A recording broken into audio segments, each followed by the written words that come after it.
What's going on, guys, and welcome back. So I ended up getting really busy yesterday, and now I have to record this after work and hurry up and upload it for you guys so we can stick to our 9 decks in 9 days. And I forgot about the weekend, so we actually have a couple extra decks that we can cram in before the set releases. So that is pretty cool. This is number 3 on our schedule to do, right? So 7 is 3.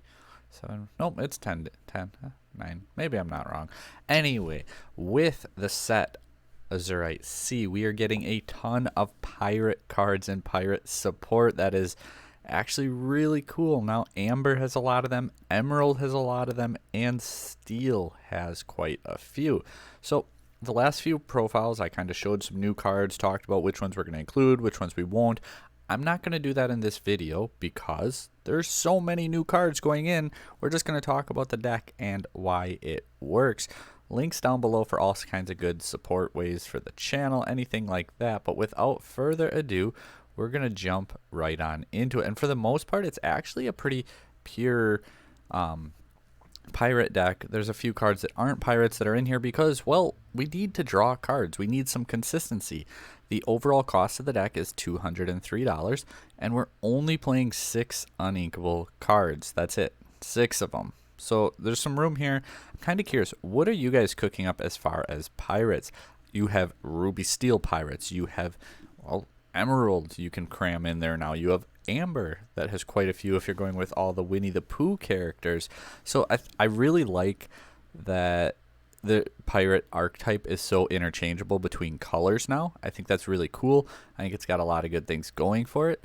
I really wanted to try Emerald Steel because I felt like there's a lot of good Emerald pirate cards personally, and then obviously you have your hook, your Smee, and just the removal tools that Emerald already has. So without further ado, we have 4 Captain Hooks. You know, he's your captain, so that's actually pretty important.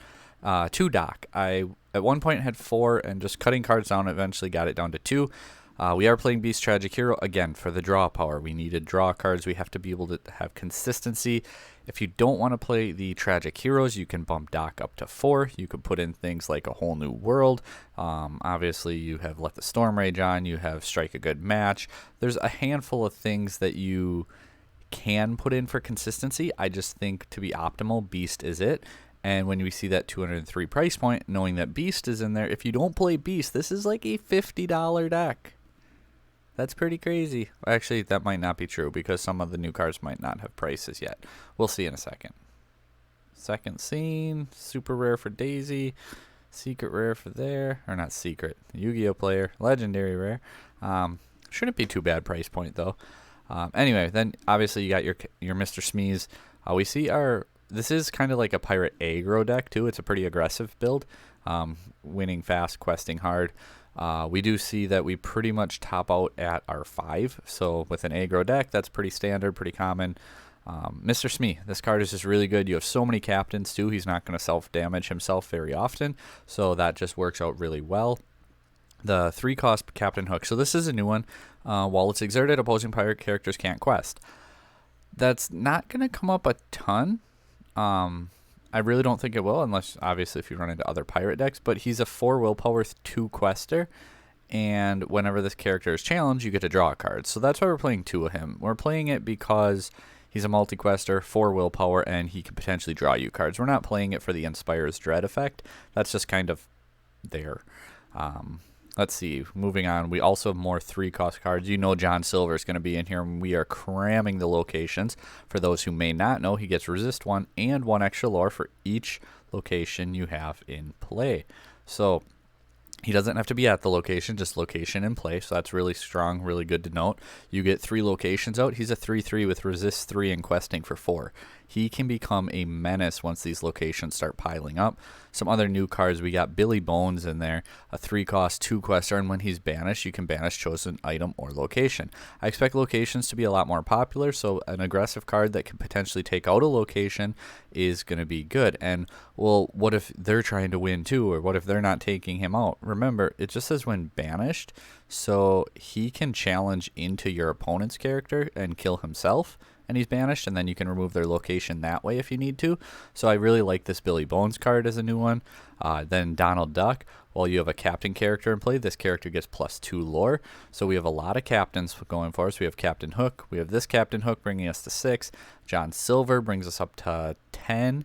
Daisy Duck's a captain. That gets us all the way up to 14, 16, 17, 18 captain characters. So he's going to be questing for 3 quite often.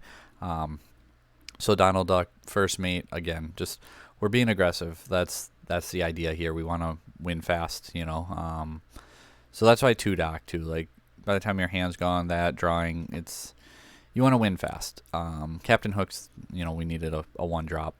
But yeah, you got Smeef that quests for 2, Captain Hook that quests for 2, Donald that's going to be questing for 3 more often than not, Billy Bones quests for 2, John Silver's going to be questing for multiple. And here's the thing too, when you're dropping all these questing threats and your opponent's trying to deal with them, trying to deal with your character, but then what if you have like 4 ink and all of a sudden you drop 2 or 3 locations in a single turn too?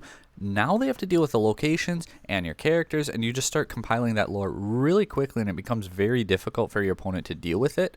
And obviously we'll get to the locations and their effects when we get to them, but I am so excited for this deck. I think this deck is going to be a ton of fun, and out of the pirate decks, I want to mess around with the other ones too. I really think Green Steel has the most potential because you're backed by just the powerful steel cards if you want to get less piratey and more just some of the pirates and whatnot. Like if you put in the Donald Duck in there with a couple with like John Silver, Location, Smee, you know, not even necessarily the 1-drop hook, but like the 3-drop hook or like the Daisy Duck, just things like that. Like I think there's a lot of experimenting to do, and this is a deck that I have high hopes for. I'm not saying tier 1, but very when rogue to back end of tier 2.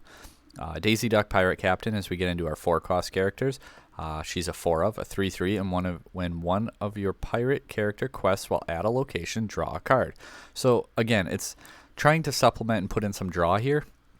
So if you have a pirate character at a location, guess what? Almost your entire character pool, other than Doc and Beast, are pirates. So that's going to happen quite a bit, and when they're at a location, you get to draw a card. So it's a 3/3, questing for 2, and once again is a draw engine. Other 4 costs, we got Donald Duck Buccaneer.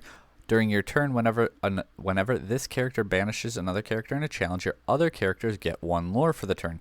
Your other characters, meaning they all get 1 extra lore for the turn. You get him down, he's a 3/4, and he takes out a character, he challenges it, he kills them. Then all your other characters get +1 lore. I'm not saying this is the make or break of the deck, so that's why we're just playing the 2, but it's, again, another way to pump up the lore count of your characters. Beast, draw. Quest for 2, 7 strength. I don't know. There's not really much to say about this card. It is just so good. The fact that John Silver, Stern Captain, is inkable makes him absolutely worth playing at 2. You're not going to pay 8 for it very often. You don't really want to do that, but he's a 6/6, resist 2, so he's an absolute house. And at the start of your turn, deal 1 damage to each opposing ready character. Obviously, if they're exerted, they're not going to be able to take that damage, but you can shift him over your Greedy Treasure Seeker, your John Silver. I always like to say Long John Silver, just like rolls off the tongue, pirate theme. But John Silver, you can shift him for 5 if you wish. Quest, again, multi-quester. And just the 6/6 resist 2 makes him very difficult to deal with, short of like a Be Prepared or like a Lady Tremaine while you have nothing else on board. Just a board wipe essentially effect. At the start of your turn too, just dealing that 1 damage can be really effective, and just I'm excited for it. I think we're going to be in a good spot. Something you could pair him up with, I mean, you're getting into high cost characters and we're trying to be more aggressive. Is it Prince Philip, the green cost 9 card? Where like everything that's damaged gets banished or to the bottom of the deck. I don't remember offhand. I know he like just wipes the board, removes everything that's damaged. You could pair them 2 up pretty nicely, but again, you're looking at 8, 9 cost cards, and I wanted to keep the cost curve down for this particular build, but maybe there's a green steel damage deck where that's a play line that you go for. I don't know. I think if you're gonna go for that Prince Philip route, though, you're better off using the Sheriff of Nottingham. No, not Nottingham. He's the discard one. Chief Bogo, where that's, yeah, Chief Bogo, where you play a Floodborn and deal 1 damage to everything. And then they both go in the bag, so you resolve Bogo, then you boom, and then free board wipe. 4 songs, where you're playing 2 You're Welcome and 2 Along Came Zeus. I expect locations to be pretty prominent. Just being able to also get rid of like problematic characters just in one swing, so that way they're not getting rid of your stuff, especially like a Maui. You don't want to have to attack into a Maui because it's probably going to kill whatever you attack into it also, and Maui's just going to burn through your locations really quickly. So being able to take out that Maui is very, very important. You're welcome. You can hit your locations, you can hit your characters. It's another way to draw while also doubling up as potential removal. Transport pod, at the start of your turn you may move a character here for free. It's an item, and if you get out multiple, guess what, that's not bad, because you can just move your character to a location for free, and you can bounce them around between locations, obviously, because if he's here you can move him to this location. I really like Transport Pod just to speed up the deck, get them to things like Fang, where then they have Ward and Evasive, only the 6 willpower though. 18 locations, by the way. You can then move them for free to Treasure Mountain, and at the start of your turn deal damage. Pull it up so you guys can see it. I wish it would, oh, there it rotates. At the start of your turn, deal damage to chosen character or location equal to the number of characters here. Keep in mind this is not it's a mandatory effect, and it's not like your opponent's, so just be smart about it. Try not to, blow up your own stuff. You don't want that. Nottingham and Seven Dwarves Mine, they're just 2-cost locations that gain you passive lore. That's why they're in here. Perilous Maze, another new one. So whenever a character's challenged while here, your opponent chooses and discards a card. So essentially like a Curse Merfolk, a Prince John Charming Rogue, not Prince John, a Flynn Rider Charming Rogue type effect. So I really like it. 8 willpower gets you that passive lore, forces your opponent to discard, and it only costs 1 to move here. Why are so many of the best locations 1 cost to move there? Think about it. If Queen's Castle is even 2 to move there, that's a big deal. If it was 3, that's probably where it should be. But overall, I am really, really excited for this deck. Let me know down below what you guys are thinking. How about those pirates? What other types of builds are you excited for? I got a few more on the docket that were requested that we're going to get to before release day. So keep an eye out for those. But as always, let me know down below which decks you would like to see me try to explore and build. And without further ado, thank you guys for watching. Until next time, like, share, subscribe.